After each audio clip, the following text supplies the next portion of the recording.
Good morning, Anna Maria. We just learned last night on CBC News that there were secret discussions to broker a compromise with Jody Wilson-Raybould before you were both removed from caucus this week. Were you part of those discussions? Well, there were allegations around some discussions that took place. I'm not sure what the source of that information was or how the CBC or others would have found out about those conversations. I can't speak to any conversations that Jody Wilson-Raybould was involved in. For my part, I would say there were very, very few conversations that took place between myself and the Prime Minister's office over the last number of weeks. In fact, there was probably only one conversation. And when was that conversation? That was a few days ago, probably about a week ago. And were you looking for anything from the Prime Minister at that point? Were you looking for an apology? Well, I have been very clear from the beginning of when this took place. The issue, just to remind your listeners, is that there is very good evidence that there were attempts to interfere with, have political interference with a very serious criminal trial. And I had to resign from cabinet because I was not willing to deny that took place. And from the beginning, I have tried to suggest that the way to deal with this is to speak the truth, to admit that mistakes were made, to apologize to Canadians for it, and find out how it happened and make sure it never happens again. That's been my stance from the beginning, that I've communicated to the Prime Minister and his office and others. So to that extent, there have been conversations going on, but I would not say that they were intense in any way. There were no efforts to bring all the people involved into a room together to actually try to resolve this. So I would have to say, fairly stunned when I was expelled from caucus on Tuesday without ever having had an opportunity to speak to caucus to share my perspective on what had happened and why I had resigned from cabinet, for example. And how did you find out you were expelled from caucus? The Prime Minister invited me to his office and told me. And what was that conversation like? It was a relatively brief conversation. He gave some reasons why he felt he had to make that decision. Obviously, it's the Prime Minister's, he's the leader of the party and the Prime Minister of our country, and I respect his decisions and his authority. I wished him well, and I hope that this will not have negative outcomes for those who are trying to move forward on really important causes for our country. I believe that I have positive things to contribute as a member of Parliament from Markham-Stouffville, and I can do that as an independent, but I thought that I could perhaps do even more by working alongside my former Liberal colleagues. But I respect the decision that was made, and I said to the Prime Minister that I do wish him the best. So, but you talked to him a week before. What was the tone of the No, I did not talk to him the week before. I had not had a conversation with him from the time I resigned from cabinet until the day that he expelled me. Okay, and what was the tone of this conversation when he told you were out then? What was his tone? Yeah, I think everyone wishes that we were not in these circumstances. Obviously, if the clocks could be rolled back many months, that this attempted interference had never taken place, then we wouldn't be in this regrettable situation that we're in. So I think there's a tone of sadness and regret because it has taken away the attention of ministers and others to focus on some of the important issues. So obviously it would be great if none of this had ever happened. I always think that one of the things I learned in medicine was that, when bad things happen, when mistakes are made, errors take place, the sooner you deal with it, the sooner you admit that, without malice, sometimes errors take place, but you need to own up to that. You need to apologize to the people that may have been harmed, and you need to find out why it happened and make sure it never happens again. I think those lessons could be transferred quite easily into the political sphere, and this could have been taken care of and addressed in a forthright, honest way much earlier. And so just to be clear, though, you weren't in any kind of discussion to get back into the fold in terms of like a discussion. We know that there was a discussion with Ms. Wilson-Raybould with certain conditions. Well, I don't know where you got that information from. Certainly, I can speak for myself. I would never reveal the content of or even the details of conversations I had when I was a cabinet minister with the Prime Minister. Those are confidential conversations. So I think it would be good to talk to Ms. Wilson-Raybould to confirm her perspective on the stories that were, I gather, leaked to the CBC from some sources. So I don't really want to comment on that in particular. I would say that there were people that were very well-meaning people, members of my caucus colleague former caucus colleagues, who reached out to me to try to have positive conversations and see what could be done. I was always happy to have those conversations, and I appreciated those who came to me in a respectful way to ask about what could happen. But from my perspective, there was no formal process or effort to try to resolve the impasse. Why do you think more members of the Liberal cabinet and caucus have not rallied around you and Ms. Wilson-Raybould?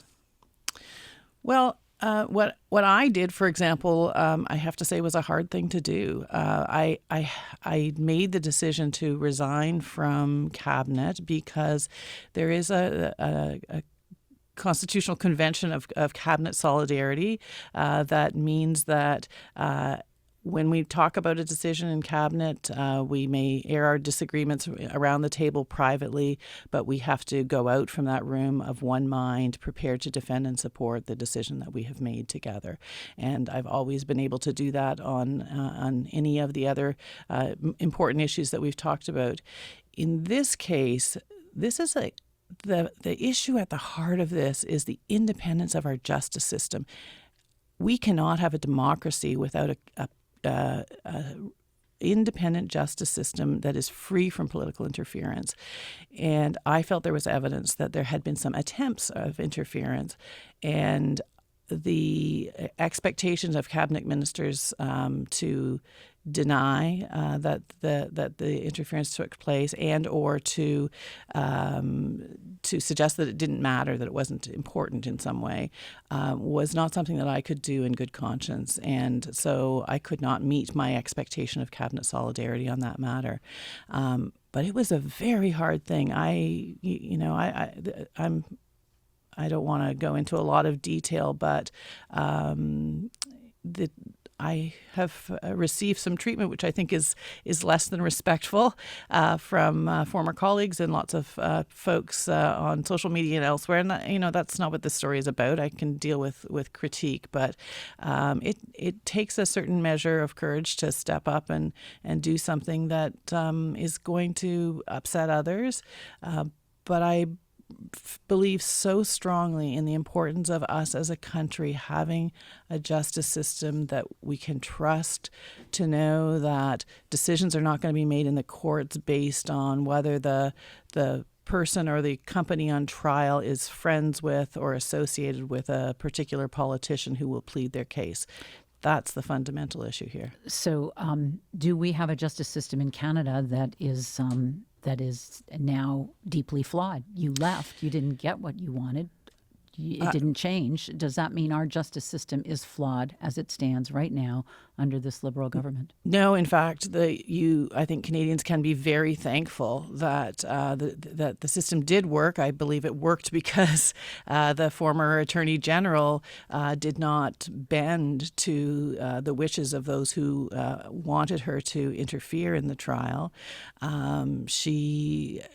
The decision around this particular trial, the SNC-Lavalin case, it's been described by some as the largest corporate corruption trial in modern Canadian history. It's not an insignificant trial in any way, and there is a person called the Director of Public Prosecutions who is completely non-political, who has a large office of people who are trained in criminal prosecutions.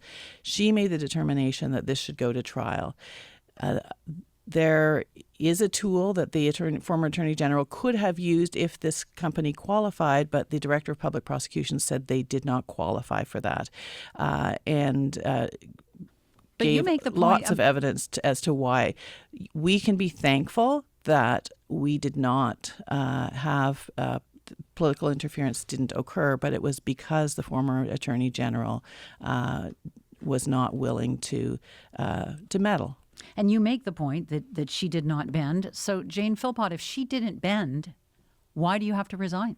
Did you not deal with it internally, even with a big like? Help me understand. Sure, in I'm fact, happy. No, it didn't happen, right? It didn't happen, which is great. It didn't happen. So why would you step away? The problem was that the decision of the government at large was to go out and the first lines that you may have heard when the story broke initially in the Globe and Mail, the first lines that very day were the allegations are entirely false. Well, we know now that they weren't entirely false. So I, of course, would not have felt comfortable having believed the former Attorney General.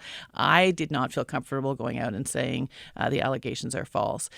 The story of the government has changed now to not necessarily denying the allegations, but to saying, well, it doesn't actually matter is, I think, the general tone of the messaging at the moment. And I don't believe that either, because I believe it does matter that this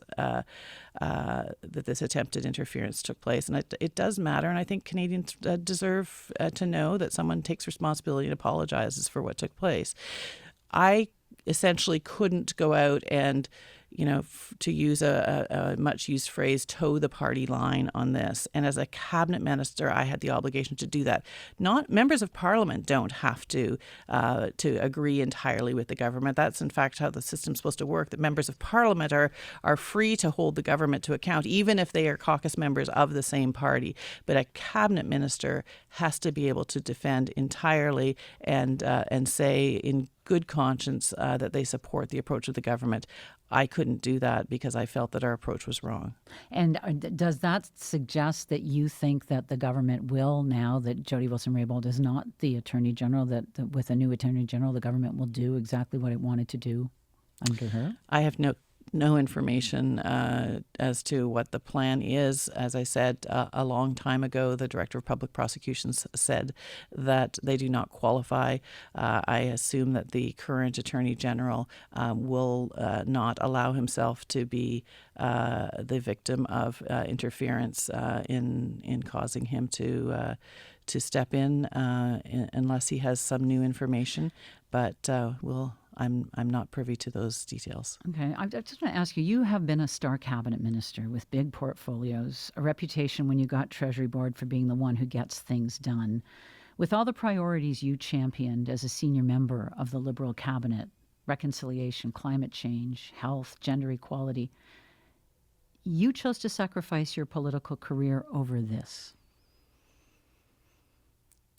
Well, I chose the truth. I chose to act on principles that are so important to the future of our country. That's more important than my political career. I got into politics to improve people's lives, to be the very best member of Parliament for Markham Stouffville that I could possibly be, to stand up for truth, to represent what I heard from my constituents. And if that means that in some way I've been taken out of opportunities that I had before. It makes me very sad. I loved the work that I was able to do, but I have to, be able to speak to my children and my mother and my husband and say I did the right thing, and to my constituents and say I did the right thing. I spoke up, and I spoke up for truth. And, if that means that I can't continue in federal politics, that will make me very sad. I don't know what my political future holds at this point. I think there may be some opportunities out there for me yet. But So the truth is more important than any individual's political success. So if your decisions throughout this are about principles and doing the right thing, what does that say about the principles and the compass of your former colleagues in the Liberal caucus? What does that say about the principles of the government you are no longer part of? I don't think it would be fair for me to judge the principles of others. People have to make decisions for themselves. But they didn't do what you did, so that suggests that you're suggesting that they don't have your principles. No, well, I thank you for asking me to clarify that, because I don't want to suggest. Obviously everybody in honorable members of Parliament from all parties are just that. They're honorable people who have the right to be here because their constituents sent them. They are all people of integrity. People, I suppose, have different bars, different principles that to them are lines that they can't cross. For me, this was something that I could not defend. The approach that was being taken on the SNC-Lavalin case, because I didn't support it. And I'm confronted by media every single day, putting a microphone in my face. I will never lie to the media or to the Canadian public and say something that I don't believe to be true. And for me to go out and say everything's fine, I didn't feel that was truth. From my perspective, I understand people have different perspectives, and so it just became untenable for me to be able to continue and be able to speak freely and fairly what I believe. There's been a lot of criticism of Jody Wilson-Raybould for secretly recording her conversation with the then clerk of the Privy Council, Michael Wernick. Do you think what she did was ethically acceptable? Well, I encourage people to read her submission that she sent to the Justice Committee, a very good 43-page document, and it explains the reasons why she made that tape. But what I would say is I think it's a bit of a red herring to be talking about whether or not her justification is reasonable, and not to focus on the content of the tape. What was said in that tape, what was being attempted in that tape, was to interfere with the Attorney General, who is, in that case, she was not wearing a political hat. She was representing the independent justice system. And there were attempts to try to make her do something that she didn't believe was the right thing to do. That's a disturbing tape. Especially falling on months of similar kinds of conversations. So I get that people find that it's unusual. Tapes or conversations in Ottawa between media and politicians and lawyers and et cetera are taped all the time just to make sure. This is a minister of the Crown talking to the chief of the Privy Council and then releasing it. Is it a little different? She will have explained that very well in her case, that she reached a point where she did not feel safe, where she had endured months of repeated efforts to get her to change her mind. Jane Philpott, we're almost out of time here. Before I let you go, I hope Canadians will want to know the truth. I think that's what they are saying to me. We have to leave it there. Jane Philpott, thank you. Thank you.